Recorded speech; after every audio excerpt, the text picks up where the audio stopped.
Hey kids, Joe here, and thanks for checking out another video. Kind of a plain background here today because we're not using a gun case. I could, but I'm not.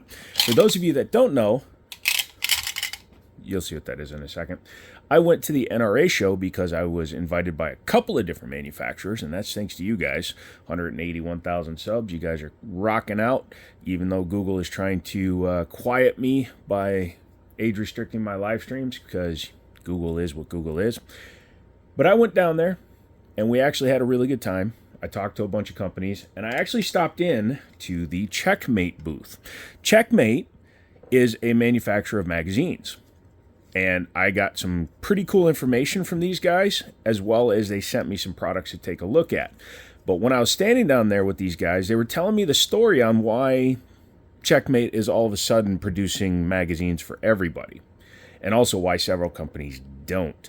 And it's pretty cool stuff. Apparently, STI and Staccato, they were restricting Checkmate's ability to manufacture magazines for guns. That's why the Prodigy uses Duramag and Rock Island uses Para-Ordnance patterned magazines. The STI guns, the Staccatos, all of them were using Checkmates in this body style. So Checkmate was restricted and manufacturers were restricted with what magazines they were allowed to use. But apparently now Checkmate is able to make them for everybody because guns like my Witness 2311 come factory with Checkmate mags. Very high quality, very good magazines, and they work incredibly well. We'll just leave that back there. They look the same. I wonder what that's about. Hey, stop flopping around. It's almost like you're important or something. I wonder what that's all about. But I went to their booth, and I was introduced to the guy that developed their new 2025 mags, and we're going to take a look at it in just a second. And he told me it took him 4 years to come up with some new designs that they're using on their magazines, and they're actually much more substantial than I initially thought. So this is a 17-rounder. This is your standard 17-rounder. For example, that Gerson came with a 17 and a 20-rounder. You can see the length of the body is different. Actually, like Checkmates are listed by their length. I think these are 130s and these are 120s or something like that. So the overall millimeter length of them. But this is a 20-rounder. This is a 17-rounder. Well, what they came out with for 2025 is another Checkmate mag. But this one is a 19-rounder in the same body as a 17-rounder. And you would think, oh, well, easy, shorter spring, things like that. But no. If you look, the followers are completely different. The shapes are different. And if you take them apart, you'll see that the entire internals are very different. And we're going to do that right now as soon as I find something to poke this base plate off with. Yeah, that's right. He said base plate. So this is the original 17-rounder. It has a polymer base plate, and it has your standard push-down thingy. Hopefully I won't send the spring flying too much. Always make sure to cover the end when you do that, because on the Checkmates, the original ones, the floor plate is not retained. Pull the spring out, and we'll set that down, and we'll pop out the follower. So there you go. So that's your 17-rounder. Keep that in frame. That's important. That's us, guys. That's us. That's you guys and me. And that's for stuff. And then we'll take a look at the 19-rounder. Number one, they laser etched the American flag into their design, which is really cool. Like to see that. Proudly made here in America. Oh, yeah. But they have an aluminum base plate now. They redesigned the pin thingy. In fact, this might be too big for it. Nope, we're good.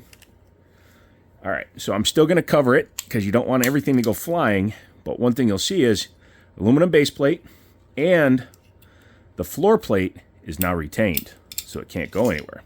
Let's pull that out. You'll see the follower actually came with it on this one. I'm just paying attention which end it was, the end that was ended. There we go. I'm going to leave that attached there. But yeah, so like I said, they're the exact same body. Technically, if I want to, I could put the 19-round parts into the 17-round body, and it should function, although you will see there is a difference up in the front here. So this is the 19, this is the 17.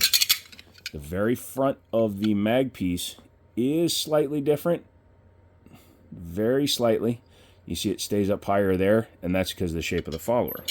Taking a look at the followers, you can see one of the ways you get that extra round or two in there is, number one, the way the spring is designed. Number two, your follower. So when your follower is less deep, well, that frees up space right there. And again, you're only adding 2 rounds, but it takes a lot of effort to get 2 more rounds. It's kind of like if you've ever driven a car at 175 miles an hour and you try to accelerate to 190 miles an hour, it's a long time because it's diminishing returns the more you're trying to achieve.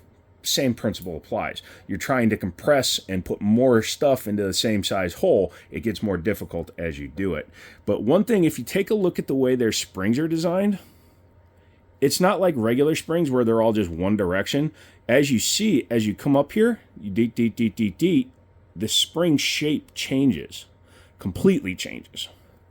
It's even different from the first version. So this is the 17-round spring. This is the 19-round spring. Number one, the spring is longer. That should be counterintuitive. Why is the spring longer? Well, that's because it's got, let's see, 1, 2, 3, 4, 5, 6, 7, 8, 10. It only has 2 extra turns, but they're actually tighter turns at the top. So that's impressive. Yeah, absolutely. Just the little things they did in order to get that to work. But isn't that nice? Isn't that cool? Isn't that sweet? Isn't that drool? But yeah, pretty darn nice. The difficult part is always putting these bastards back together.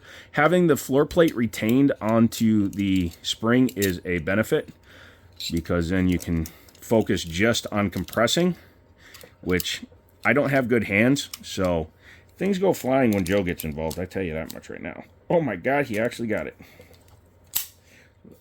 Hey, the 19-rounder went back together perfectly. Awesome. So now this one. So we need to go ahead and put that on there. As you can see, it clips in there, which is nice. Take your spring, take your body, turn the body the right, turn the spring the right way. Right? Yeah, there we go. There we go. Wait, is that right? No, I think we're backwards. 1 second.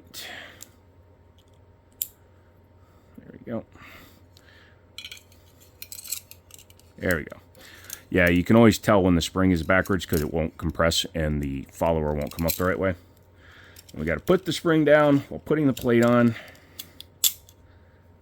And I've got the mag backwards. America truck, yeah.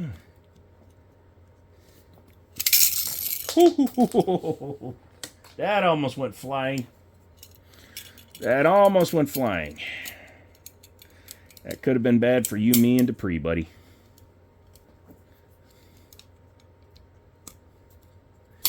Hey, all right, we got number 2 back together. All right, so another thing I was told by the guys at the booths there is if you're having an issue where, so you load your gun up, right? Mag's in there, you do all this. Say you load the gun, it's ready to go, and you drop your mag and rounds fall out with it. They're telling you that you should pull the spring out and stretch it a little bit, get more so that it push more pressure up on the follower, because what's happening is that it's not engaging, or it's not, when it drops, the round is stripping off on the internals of the gun because this is not putting enough up pressure to keep it wedged against the body of the magazine. So that's what I was told. Also, I had to use the wrong detent for the safety on this one because I was putting this gun back together and the detent was zoom. But yeah, I really like the new mags because you get more capacity in the same size. I'm all for that because you're getting 19 in an almost flush fit, whereas the 20-rounder does stick out a little bit. Also, I need to test these mags with my STI Grandmaster. Unfortunately, in town, there was some kind of, we have a carnival every year called Apple Blossom, and my local pawn shop was closed, and my STI is in there. So come along if you guys want to see some fun stuff. Join the live streams. As you've seen this, I've probably already done the live stream where I ate the Surströmmen because I'm an idiot and I'm a glutton for punishment. So come back for that. If you want to see this gun back at the range, this one's going back to the range on Tuesday along with a couple of my other guns to see how they run. Yeah, we'll see how this one runs now that it's naked aluminum and super smooth. But yeah, come back. Thumbs up. Hey! Other words, bye.